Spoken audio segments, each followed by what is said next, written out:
podcast, episode 122. We're in the middle of divisional round, and we are, as always, brought to you by Chinook Seedery. Use the discount code TheSkippersView to get 10% off all your sunflower seeds.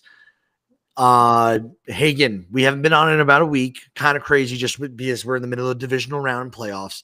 A lot of stuff going on in the baseball world. Let's start off with the news and notes, just kind of what's gone on injury-wise and hiring-wise for the MLB. And then we'll jump right into playoffs as the Dodgers-Phillies just kicked off, and they're in the top first. So real quickly, big news was, I thought this week, the Giants, they parted ways with their manager, Bob Melvin. You got the Rangers parted ways with Bruce Bochy, who I guess he's more taking it. I don't know if parting ways is the way to put it. He's working more in an advisory role, to my understanding, and they named Skip Schumacher the new manager there. So that's super interesting. There's a couple new, like the Angels. I don't think they filled their position yet. I heard the name Albert Pujols getting tossed around a little bit.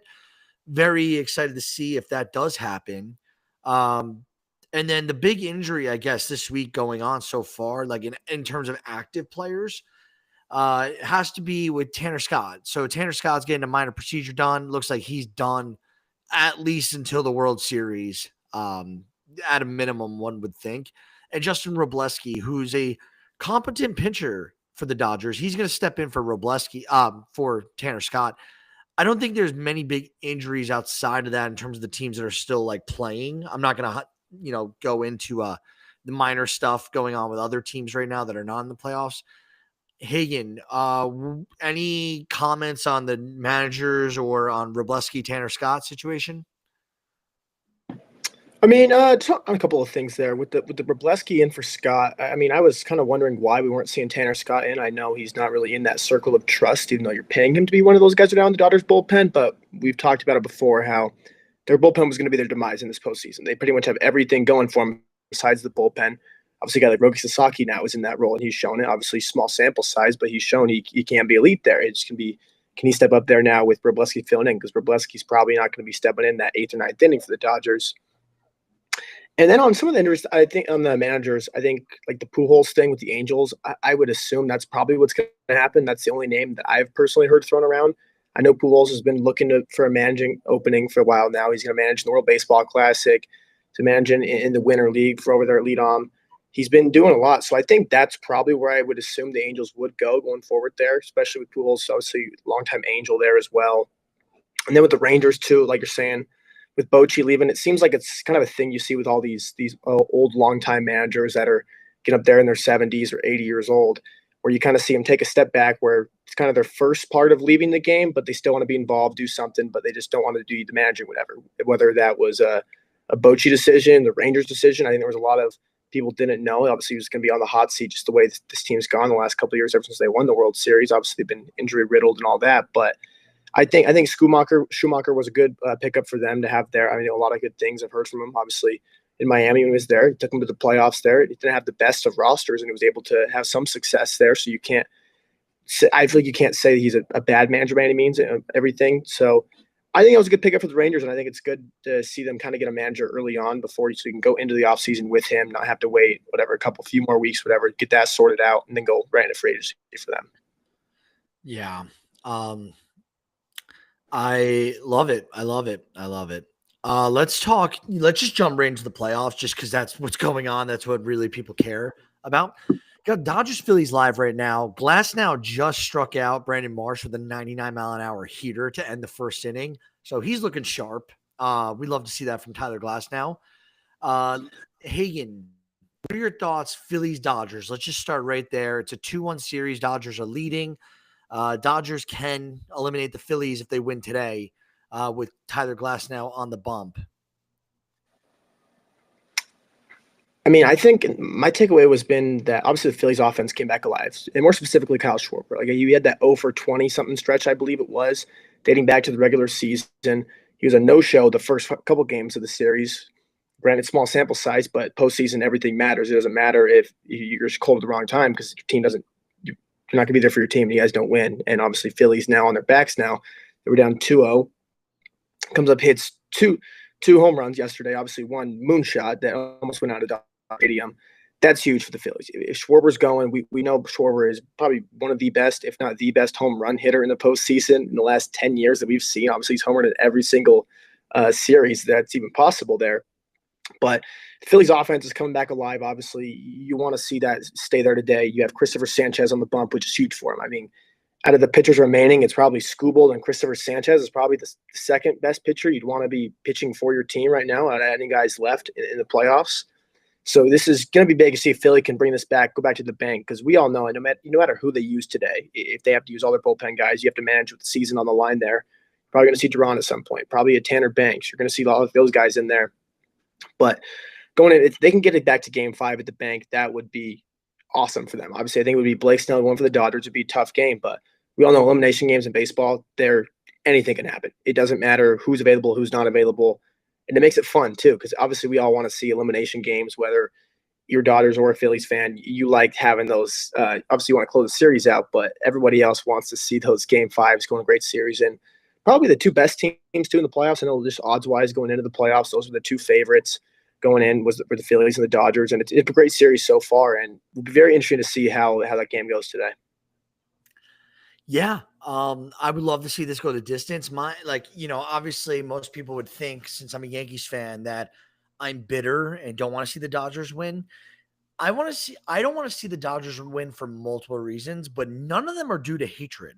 Like, I genuinely respect the Los Angeles Dodgers, because anybody who just points to, oh, money, money, money they spend, they are just as good at producing talent as they are as signing players. And obviously, the Shoheis, the Freemans, and the Mookie Betts of the world did not start in Los Angeles, but they've had plenty of guys, Los Angeles, come up and be absolutely electric, that they brought, they were prospects and they, raised them essentially. They worked on Kershaw, Will Smith. I think Max Muncy is Max Muncy a Los Angeles guy through and through, or no? Am I off on that? No, I believe it was the A's he was on before. It was some team he was DFA. Dodgers picked him up, but he wasn't Max Muncy before he got to the Dodgers. Yeah, I think there's another Max Muncy actually in the athletics organization nowadays. But the Dodgers have produced guys, and guys like Justin Robleski, he's now up in the bullpen for Tanner Scott. He's looked very solid while in the big leagues. Emmett Sheehan, he had a massive surgery, but before the surgery and after surgery, he's looked great. And that's a Dodgers guy, as far as I'm concerned. If not, they trade for prospects and guys that, who's the guy they got from Chicago, the outfielder that's all the rage, not Hazude Paula. Zaire Hope. Yeah, exactly. And now he looks like he's going to be a dog. And I'm not saying that the Dodgers totally created him, but that hype wasn't there when he was in the Chicago system. And Chicago, it's they have studs too. So it's not like people, what I'm saying? It's not like Chicago did this and they missed this. They moved him and he suddenly shot up the rankings. And I don't think he got a Dodger push. I think that the Dodgers figured out how to make this guy much better and a more complete player. But nevertheless, the Dodgers, they're up 2-1. I love the stat, and you brought it up a few episodes ago. Baseball has the longest tenured streak of any of the big four U.S. sports to not have a repeat champion. I want that to continue, because I want to continue laughing at the fans who say no salary cap doesn't work. That's a bunch of BS. I think not having a salary cap is the best thing that could have ever happened for the athletes. They get the most money. Baseball guarantees the most money, and there are injuries all the time. I know they're not as significant ACL and Achilles tears as other sports, but Tommy John is just as devastating to a pitcher as an ACL is to a running back. They're both significant surgeries in my mind, and they both take a year plus to get back from. I just, baseball, I love the randomness of it. I love the fact that the Dodgers produce guys, but I'd really like to see Bryce Harper win a title now that the Yankees are out, especially if the Mariners or Brewers are not going to do it. And they're still in it. We'll talk about them in a little bit, but these are the teams I'm pulling for now. I'm not rooting for the Tigers. I'm not rooting for, the Blue Jays. Of course I'm not. But Dodgers, Phillies, Christopher Sanchez pitching for Phillies tonight, going up against Glass now. That's still in the first inning. Yeah, I think we'll check in. We'll see, what happens if anything scores throughout the episode. But let's move on to the other National League series. So, unlike the Yankees last night, who ended up getting gentlemen swept, the Cubs were able to hang on and stay away from elimination against the Brew Crew. Hagen, it's a 2-1 series. Milwaukee's up right now. Another game is going to happen in Chicago here in a little bit. Where are you at with the Brewers Cubs? And I'll read off the pitching. Do you know the matchups for tonight? Freddie Peralta against Matthew Boyd, the game one matchup there. Okay, so you did your homework. One's got to think. Brewers just right off the top have the pitching advantage in this game. Do you think the Cubs are going to be able to get another win at home, or do you think this thing's going to end tonight? If I had to say, I would say this thing ends tonight. Obviously, you don't know because these are teams that are very familiar with each other. You've seen a lot of these arms. Obviously, the bullpen arms, you've seen those guys throughout there. We saw Boyd get roughed up by the Cubs, by the Brewers, the first game there. So it's going to be very interesting to see how the game plans are for the pitchers attacking these hitters, and for Peralta and Boyd, how do they correct them from last time? Obviously, Boyd, very rough outing last time through. How is he going to attack the Cubs hitters because they jumped all over him last time? And we're just all the first pitches, second pitches, ABs, they were swinging at him. So I'm going to see it. Very curious to see how he attacks those hitters there. But I'm going to stick with the Brewers here. I think they're going to get it done here. I think just obviously, I think they're the better team. I mean, I think it just showed these last few games. Obviously, once Priester was out of that game yesterday, there wasn't really much more the Cubs did offensively that was scored runs wise. It was just, it's so hard because if PCA is not playing like the PCA that he was in the first half, and if Kyle Tucker's not playing like Kyle Tucker that we know he is, I just can't see this Cubs team coming back from this. I think if Kyle Tucker and PCA both they win tonight, and if they take it to game 5 and they win there, and PCA and Kyle Tucker are doing what we know they can do, I would feel very confident in the Cubs doing that. But I can't buy into that right now and just hoping a guy's going to turn it on for a 2-game stretch, especially when you have to go through the Brewers pitching. That's the bullpen's locked down. They have very good starters. I mean, Priester, just a bad outing from him. But that's the worst outing he's probably had all year. I haven't looked at the game logs, but I would assume that is. And then even so, he's not going to pitch again the rest of the series. So I have to agree with you. I just don't think the Cubs have the firepower in the rotation. I've said it for months now. I've said, and I know I'm not the only one saying it. Cubs fans are well aware that their rotation, the moment Justin Steele went down, their World Series chances dropped significantly. And it wasn't just because Justin Steele is that good of a pitcher.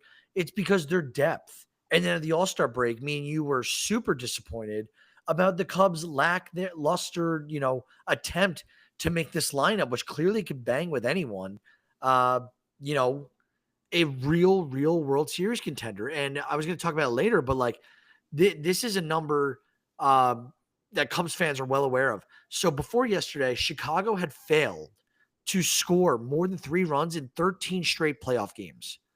This is all the way back to October 12th of 2017, almost 10 years.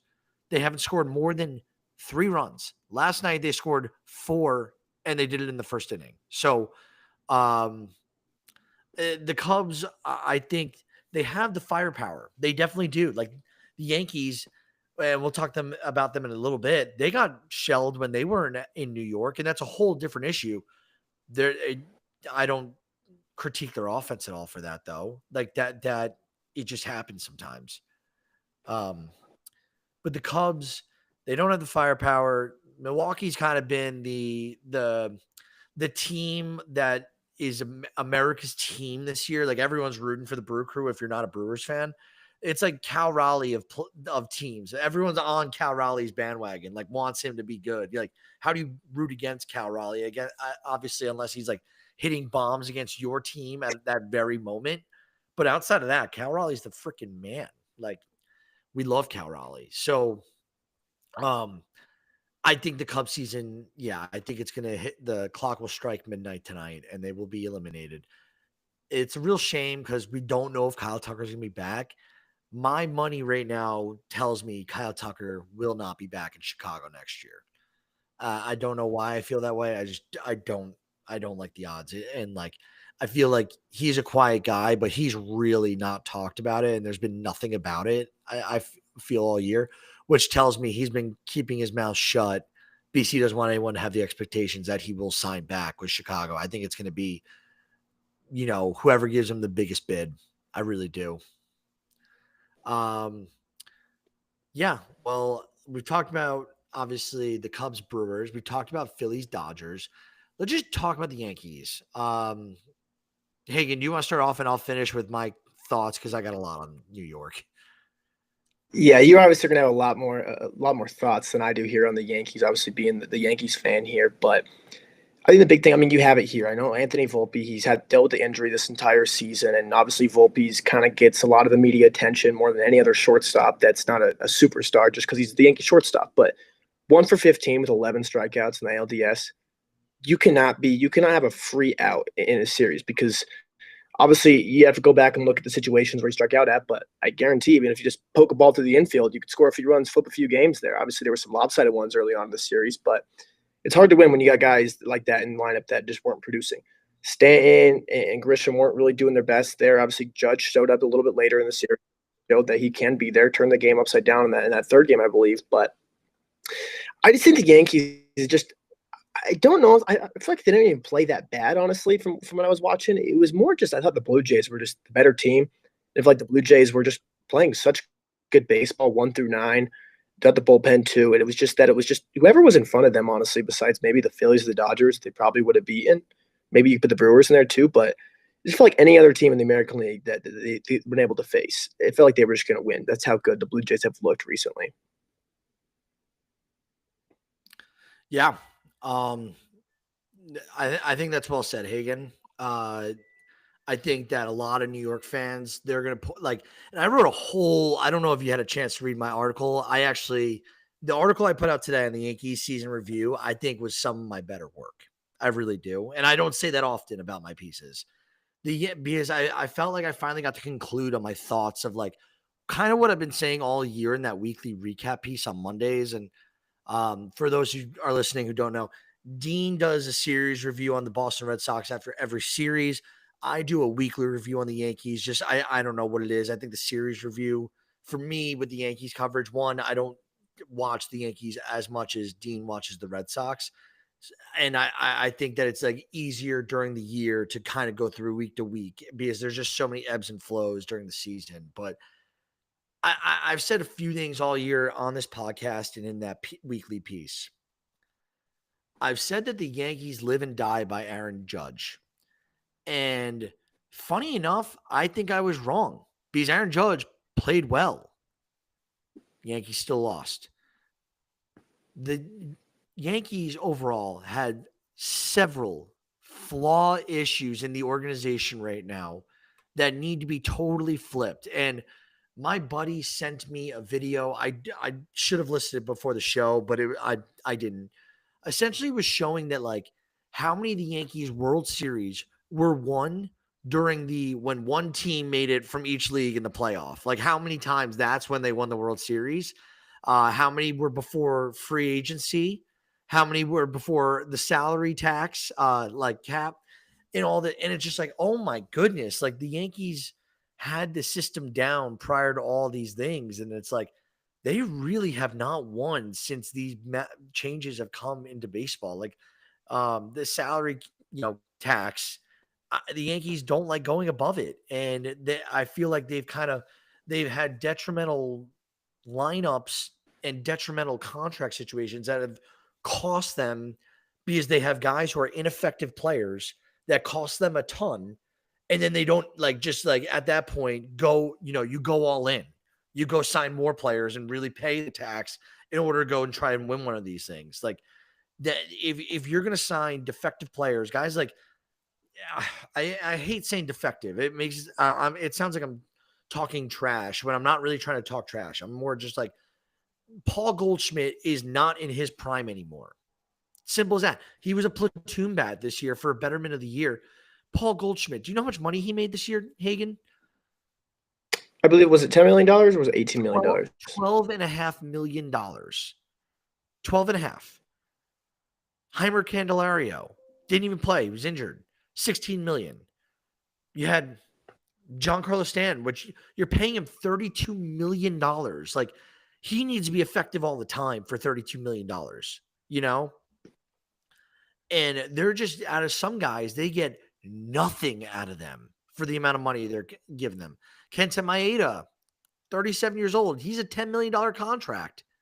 I don't think they paid out the whole thing on Kenta Maeda, but like you get what I'm saying. They just have guys that they pay, and it's like, oh my goodness, this is horrific, both financially and like physically on the field. It doesn't work out. And if you're gonna do that, you kind of got to go all in and go get other pieces, like to really bolster the lineup. Because the other half of it with the Yankees is they're not the Dodgers. They're not the Cubs right now with their prospects or the Red Sox. The Yankees farm system is down and has been down for quite some time.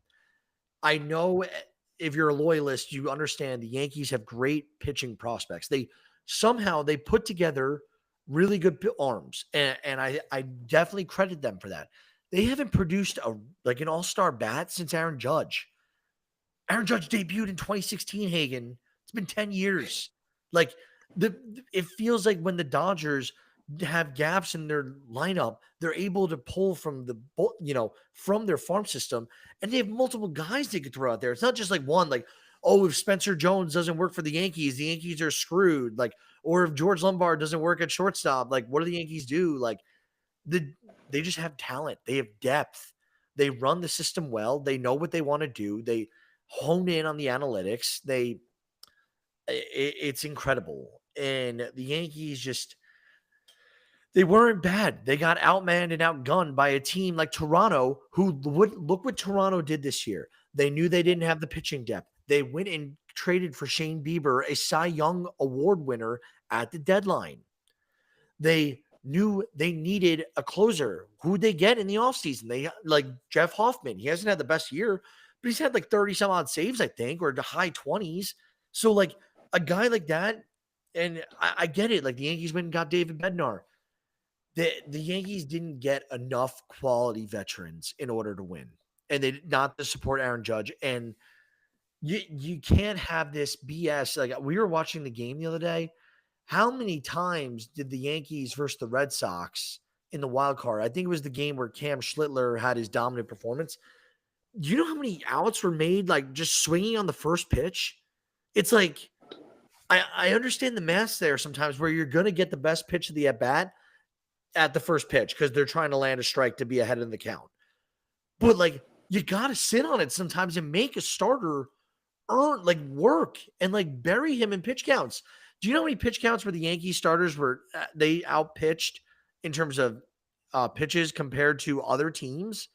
I bet you it was most of them throughout the entire playoffs. Like they throw so many innings and so many pitches in those innings, the starters, and you wonder why their ERAs blow up after a while. They're not, our guys are getting stretched out while we are not stretching out other pitchers as a team hitting. And I thought that was really disappointing to see. My girlfriend's right and has been right for quite some time. It is time for Aaron Boone to move on. He said that he expects to be back. He's extended through 2027. I just don't see it. This team is too fundamentally flawed on the field defensively and flawed hitting wise. So like earning counts, putting balls in play, base running. Base running is atrocious. Even though I understand that I think they were top 15, maybe top 10 in stolen bases in the league.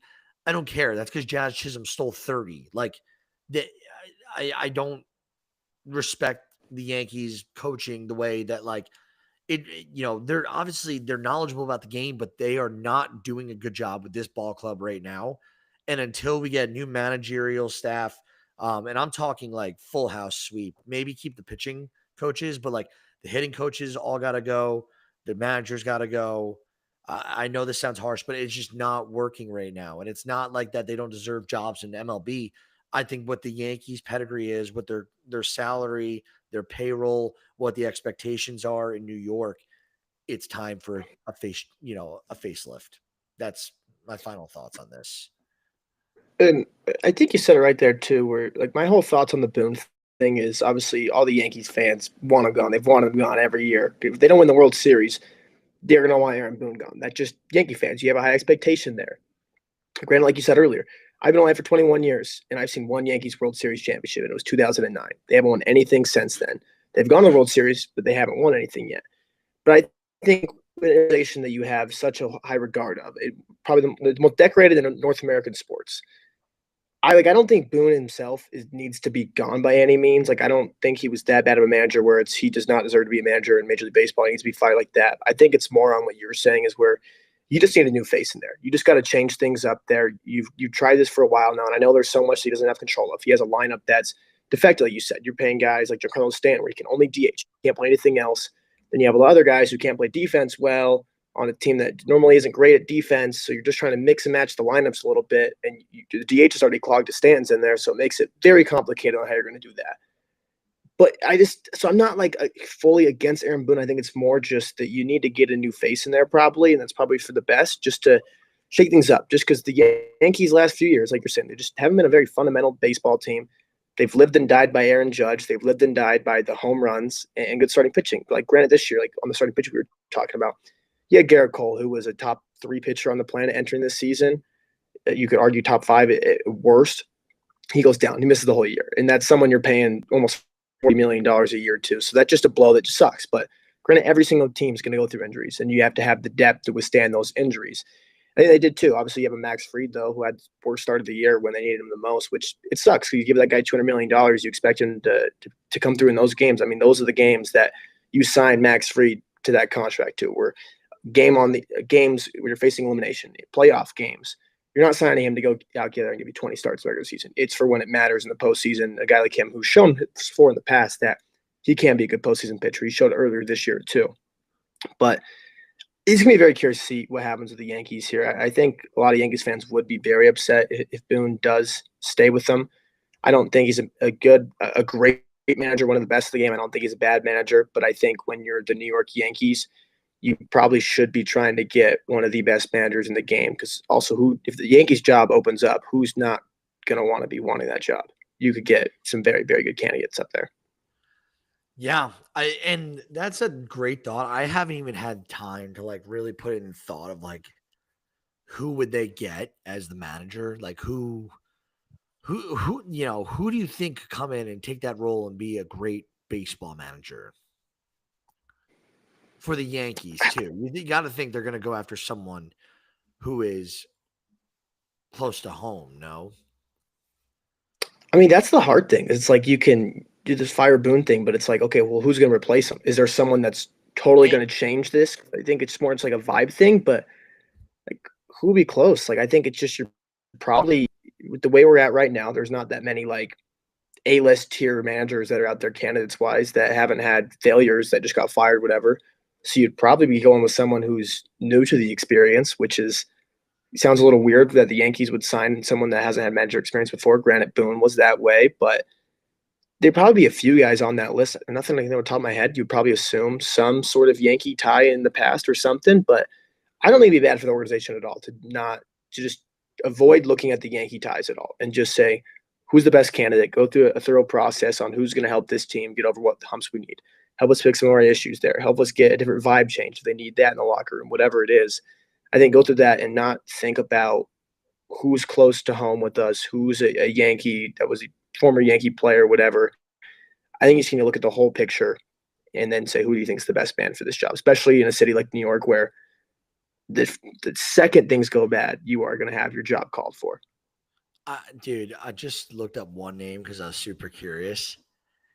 Andy Pettit is a pitching advisor for the Yankees already. And like, I understand Andy Pettit has his background, you know, and when I say that, I mean like PEDs. Like, I don't know if like the Yankees want him as the manager because of the whole PED scandal, but he's a 3-time All-Star. He's a 5-time World Series champion. He's won an ALCS MVP. He was the AL wins leader back in 1996. He's got almost 2,500 career strikeouts, 3.85 ERA, 256 wins in this league. Andy Pettit is not a guy that I am saying no to as manager. Like, I think that'd be for the Yankee hopeful trying to get back into like that 90s like vibe of New York Yankee baseball. And I know you said you've only seen one World Series. Like, I'm not that much older than you. And that's the crazy difference. I've seen 5. So you've seen one. And just because of the, what are you, 22 years old? 21. 21. So I'm 10 years older than you. Add in 10 extra years in that data set. You add another 4 World Series. And that's a lot of World Series. 4 is a good, like 5 over 31 years. It's 1 every 6 years if you average it out. They just all came rampant at the same time. And it's because they had a great 4 core, the big 4 with Bernie, Jeter, Pettit, Posada. They were disgusting, and they all remained on that team for years. They just got their guys early and held on to them. So would love to see that. It'd be interesting. Let's talk about sorry, what were you going to say? So one name that just came to mind on the manager role that for the Yankees on someone that could be a possibility that I know Yankees fans won't like it, but I know he's wanted to get back into managing his advisory role right now. But Carlos Beltran, I know that's not going to be very popular at all, but obviously with the Mets and the Astros, all that, so he's not probably going to be on the top list of many things. But why not? Why not give him a shot if the job's open? Why not at least go through the interview process with him? Yeah. By the way, update. It's the bottom of the third, 0-0 still in the Phillies-Dodgers game. Sanchez, he's allowed 1 hit, and he's been sharp. Then you got, I think Glasnow, he had 2 strikeouts and a walk in the first inning. Where's he at now? I'll pull that up. But let's talk about the final American League Series. We got the Fish, or I don't even know if people call the Mariners the Fish. That's the Marlins. Sorry. We'll talk about the Mariners and the Tigers. So right now, and Glasnow's got 4 strikeouts, by the way, through 3 innings. He's looking solid. Tigers, Mariners, though, to get back on track. Right now, the Tigers, they fought off a game yesterday. They were down, I believe it was 3-0. And then they came back and won 9-3. So massive win for the Tigers to stay alive. They're in Seattle right now. And tomorrow night, they're going for game 4 in this series. Oh, no, game 5. I'm sorry. It's tied 2-2. And it's George Kirby versus Tarek Skubal. Dude, if you're a Tigers fan, I know it's not it's in Seattle, but like you got your guy going for game 5 right now. And George Kirby's obviously been fantastic for Seattle, but Hagen, this is electric. Because you know me, I want to see Seattle advance, but Tarek Skubal's pitching. Yeah, and I think if you ask Tiger fans, at least just from everything I've seen, was every Tiger fan before the postseason started, I don't think any of them felt very confident to even get past the wild card round. They felt like, all right, we have Skubal game 1, we'll win that, probably lose the next 2. It's probably how they felt. Now you have Tarek Skubal to send you to the ALCS in a winner-go-home game. They would have signed up for that for sure. No matter how this game ends up, Tiger fans would have for sure signed up for that. Just get Skubal on the bump to push us to the ALCS. But, I mean, it's electric. Obviously, the Mariners have beat them, I believe, 3 times this year, which is insane. But obviously, the first game of the series there. But, I mean, Tarek Skubal, that's a guy who's going to go out there. And if he needs to throw 120 pitches, he will throw 120 pitches out there. I mean, it's going to be very, very difficult to get past Tarek Skubal in that lineup. So this game is going to be – I don't even know where I'm going to go with this on Tigers or Mariners because I like the Mariners better as a team. But the Tigers, when their offense gets those clutch hits, they're not a team that's going to go out there and get 10 hits a game, whatever. They're not going to do it with a ton of home runs. But when they get timely hits, and we saw that after the first game in series in the wild card, once they start getting timely hits, that offense is pretty good. They'll string together long innings. They'll play the matchups everywhere. The bench is pretty much used. Every single person off the bench is used almost every single game with A.J. Hinch. Once it gets to the bullpen, it's just a matchup game. It's all that. And A.J. Hinch, that's someone you want managing your team in this type of situations, these types of games. He's normally one of the guys, probably the best at Major League Baseball, just having the right feel for it, using the matchups and his feel himself, not just going heavy on one side or the other. And then obviously Tarek Skubal to start it off there. It's going to be very hard for Seattle. I still want to say the Mariners, but I don't know how you can pick against Tarek Skubal. Yeah, it's going to be hard for me to pick against Tarek Skubal. He's so good. I think that he might he has a chance of winning back-to-back Cy Youngs unanimously. There might be a Red Sox fan in there who casts a vote for Garrett Crochet, but Garrett Crochet does not deserve it. It's not that he's not had a fantastic year, Crochet. It's that Scooball's been lights out. Like, but needless to say, if you listen to this podcast religiously, which most of you don't, but we'd appreciate it if you do, um, going forward. I'm a big Mariners softie. I love the Mariners. I love the guys they produce. I've been on Julio Rodriguez from probably a year and a half before he made his MLB debut, maybe 2 years before. I wasn't the first guy in Julio, but I absolutely was like, this guy is my guy. I have a million of his rookie cards. I'm huge on Julio Rodriguez. So I'm pulling for Seattle. Um, that being said, it's hard to bet against Scooball. And if I was a betting person, I'd stay away from this game. I just don't know who's going to. It really depends. Like, how does Kirby look? And is Seattle able to take advantage of, you know, Tarek Scooball at all on Friday? But we shall see. We shall see.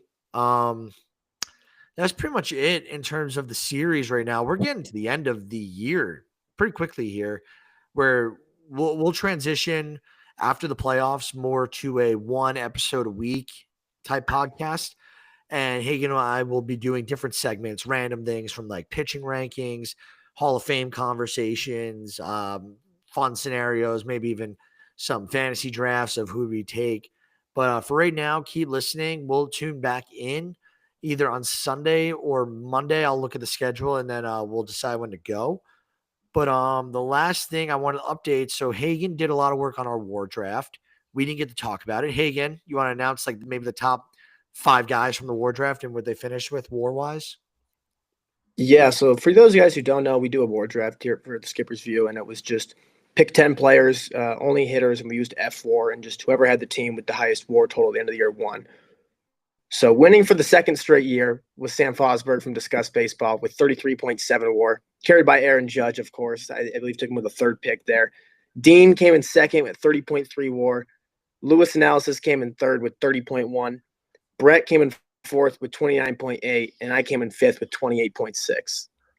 So it was a great battle. There was a lot of it got very tight there after Sam. There was a pretty close gap between a lot of people down there. But it was fun. I mean, there was a lot of good picks out there. I mean, there was a lot of picks late in the rounds. It's fun to go through and see. Obviously, there's guys like Judge and but a Cal Raleigh. Cal Raleigh wasn't a high pick in this draft coming into the year. I believe he was a fourth round or a third round pick in this draft. But then there's also some guys that just didn't show up as much, like the Acuñas. Obviously, his was more just a health related thing, but his war wasn't as high because he picked draft like that. But congratulations to Sam, back to back winners on that. So congrats to you. Yeah, and kudos to Sam. Back to back is very hard to do, especially in such a random draft where like things can go so wrong. Obviously, the first year we had three people in it. It was just Sam, Dean, and I. But then we're like, this is awesome. Let's opening up to everyone. Sam won it again with 14 dudes in it. So that's super impressive. That's not something to, scave off, I should say. That is a awesome thing. So congratulations, Sam. And then let's talk about the Skipper's View head-to-head league. So exciting news. After a dominating season from yours truly, the playoffs, like they say, it's totally random. And week one in the playoffs for me, I got a bye. Week two, I had a real scare to Dean. I thought Dean on like Thursday was up 8-3 in the categories. And I was like, uh-oh. And I was like looking who to pitch, who to, stream, whatever.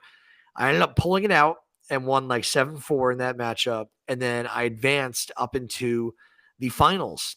And I had to take on Grant, who came in second during the regular season.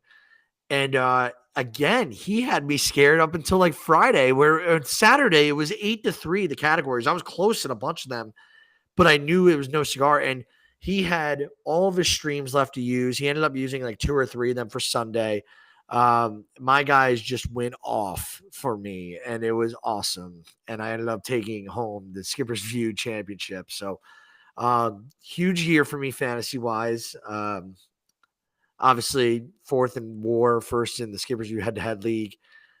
Came in second in the big league, by the way. I ended up in Dean's dad's league, so that was fun. And then 2 fantasy football championships. But that's it for me, except for this last stat. I want to read about the Cardinals, and then we can close out and let people go back to watching the games.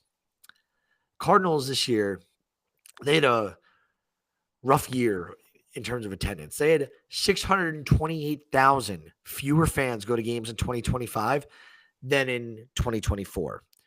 And that's almost 4,200 fans per game. So it was a steeper decline year over year than the A's and the Rays, who moved to minor league stadiums. This shows you how bad things have been in St. Louis, who is a traditional powerhouse team. So I think my Christmas wish for baseball is I want St. Louis to become competitive again.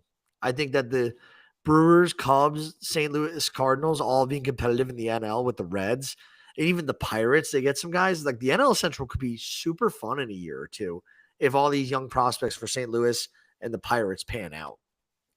Hagen, anything else you want to talk us through before we get out of here? I mean, just on that Cardinals take there, obviously they're known as people say they're the best fans of baseball. They're always showing up for their team. So it was very weird to see how big of a decline they had in attendance this year, especially when the team, it wasn't like they were awful at any stretch throughout the year. It felt like they were never truly a wild card contender, but they were always in that grouping right underneath there. You never felt good about them hopping in there, but they were always right around the wild card pretty much till the very end of the season there. But I think the big thing, I just wonder if that has to deal with them kind of taking the transition type of year with knowing they were going to Heim Bloom at the end of the season. Everyone probably felt, I think we felt too, that it was going to be a transition year, probably filling some guys out there, seeing what do we have going forward, what do we need to change here. So I wonder if that has to play into it all. But still, it was, I don't know, it was very surprising that the Cardinals' attendance was very bad, I guess, especially down the stretch as well. I mean, they're always known for fans. I mean, the Cardinals haven't been a great team for a few years now, and we haven't seen this bad of attendance from them in a long time, especially just games that were just empty in August. It was a little weird to see.